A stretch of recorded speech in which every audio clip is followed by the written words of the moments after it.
बिस्मिल्लाहिर्रहमानिर्रहीम अस्सलामुअलैकुम वरहमतुल्लाहि वबरकातुहू। उम्मीद है कि आप सब खैरियत से होंगे। तो आज हम बनाएंगे अपने किचन में बिल्कुल ढाबा स्टाइल यानी कि पठान की होटल वाली माश की दाल फ्राई की रेसिपी। दूसरे आसान अल्फाजों में इसे उड़द की दाल फ्राई या सफ़ेद दाल फ्राई भी कहा जाता है। 100% ऑथेंटिक रेसिपी है दाल माश फ्राई की, जिसको बनाना निहायत ही आसान है। तो चलें विदाउट टाइम वेस्ट किए रेसिपी को स्टार्ट करते हैं। तो यहाँ पे मैंने आधा किलो माश की दाल का इस्तेमाल किया है। 1 पाव यानी कि 3 अदद दरमियानी साइज़ की प्याज को मैंने इस्तेमाल किया है, स्लाइसली चॉप कर लिया है। और 1 पाव ही मैंने यहाँ पे टमाटर इस्तेमाल करे हैं। इसके बाद मैंने यहाँ पे 1 कप भर के घी का इस्तेमाल करा है, यानी कि 1 पाव। घी के इस्तेमाल से हमारी दाल के अंदर बड़ा ही अच्छा फ्लेवर आता है। खुश्क मसालों में मैंने यहाँ पे 1 टेबल स्पून यानी कि खाने का 1 बड़ा चमचा कुटा हुआ धनिया इस्तेमाल किया है। 1 खाने का चमचा मैंने यहाँ पे लहसुन अदरक के पेस्ट का इस्तेमाल किया है। 1 से सवा खाने का चमचा मैंने यहाँ पे नमक इस्तेमाल किया है। और 1 खाने का चमचा मैंने यहाँ पे लाल कुटी मिर्च का इस्तेमाल किया है।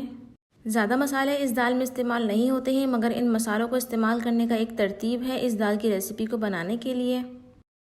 तो यहाँ पे आप देख सकते हैं कि मैंने आधा किलो माश की दाल को जो इस्तेमाल किया है उसे मैंने भिगो के रखा हुआ था तकरीबन 2 से 3 घंटे के लिए। आपने भी अच्छी तरीके से धो के इसे भिगो के रख देना है। रेसिपी का कोई भी पार्ट स्किप नहीं कीजिएगा। आपने एक पतीली लेनी है, उसमें घी शामिल करके गर्म होने का इंतज़ार करना है। फिर आपने इसमें प्याज ऐड करनी है। प्याज शामिल करने के बाद आपने इसे इतना फ्राई करना है कि इसका कलर जो है ब्राउन की तरफ आ जाए। आपने ज़्यादा ओवर फ्राई नहीं करना है, नहीं तो आपकी दाल का टेस्ट ख़राब हो सकता है। फिर आपने इसमें शामिल करना है 1 टेबल स्पून लहसुन अदरक का पेस्ट शामिल करने के बाद आपने 2 से 3 मिनट के लिए इसकी भुनाई करनी है प्याज के साथ ही शामिल करने हैं इसमें स्लाइसली चॉप किए हुए टमाटरों को शामिल करने के बाद आपने इसे अच्छी तरीके से मिक्स करना है। हम यहाँ पे टमाटरों को थोड़ी देर के लिए ढक के पकाएंगे ताकि ये अच्छे से सॉफ्ट हो जाएं, क्योंकि जब टमाटर सॉफ्ट हो जाते हैं तो उसका पेस्ट आसानी से बन जाता है, वो अच्छे से मिक्स भी हो जाते हैं मसाले के साथ। अब इसमें शामिल करेंगे सवा खाने का चमचा नमक। आप कम या ज़्यादा कर सकते हैं टेस्ट के हिसाब से। फिर 1 खाने का चमचा यहाँ पे लाल कुटी मिर्च शामिल करी है। देन इसके बाद 1 खाने का चमचा मैंने यहाँ पे कुटा हुआ धनिया इस्तेमाल किया है। तमाम तर मसालों को आपने पेस्ट के साथ अच्छे से मिक्स करना है। ज़रा सा पानी शामिल करके इसकी अच्छे से भुनाई करनी है। साथ ही आपने शामिल करनी है इसमें माश की दाल, जो कि हमने 2 से 3 घंटों के लिए भिगो के रख दी थी।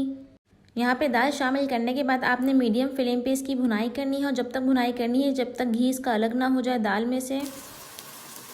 जैसा कि आप वीडियो में देख सकते हैं यहाँ पे घी अलग हो चुका है दाल में से। फिर आपने यहाँ पे शामिल करना है पानी, और पानी आपने यहाँ पे गर्म पानी शामिल करना है तकरीबन 1 गिलास। फिर आपने इसे कवर करके 20 से 25 मिनट के लिए दम वाली आंच पे पकाना है। तो यहाँ पे हमारी मज़ेदार सी दाल तैयार हो चुकी है, जैसा कि पठान के होटलों में मिलती है। ज़रा सी ढीली, हमने भी बिल्कुल वैसे ही इसका टेक्सचर रखा है, ज़रा सा ढीला। फिर आप यहाँ पे 1 चाय का चमचा पिसा हुआ गरम मसाला शामिल करना है। पिसे हुए गरम मसाले की रेसिपी भी मेरे चैनल पे मौजूद है, मैं इसका लिंक भी डिस्क्रिप्शन बॉक्स में शेयर कर दूंगी। साथ ही मैंने यहाँ पे गार्निशिंग के लिए हरा धनिया, हरी मिर्चों और जूलियन कट अदरक का इस्तेमाल किया है। तो देखा आपने कितनी आसान सी रेसिपी है और झटपट बन भी जाती है। उसका जायका वाकई बहुत कमाल का होता है। अब हम इसे यहाँ पे निकालेंगे अपनी सर्विंग प्लेट में। कोरमा कढ़ाई की शान अपनी जगह है, मगर माश दाल फ्राई की रेसिपी भी कमाल कर देती है अगर इसे तरीके से बनाया जाए तो आपने ज़रूर ट्राई करनी है पठान की होटल वाली माश दाल फ्राई की इस रेसिपी को। और इसका फीडबैक मुझे कमेंट सेक्शन बॉक्स में आके ज़रूर देना है कि आपकी माश दाल फ्राई कैसे बनी। मेरे चैनल पर माश दाल फ्राई की एक और रेसिपी मौजूद है जिसमें मैंने खड़े मसाले में तैयार करके दिखाई है। उस रेसिपी को भी फॉलो करना चाहते हैं तो मैं उसका लिंक डिस्क्रिप्शन बॉक्स में शेयर कर दूंगी। तो जल्दी से आपने लाइक, शेयर और सब्सक्राइब कर देना है। खुश रहें, आबाद रहें। मिलूंगी नेक्स्ट वीडियो में एक न्यू रेसिपी के साथ। अल्लाह हाफिज़।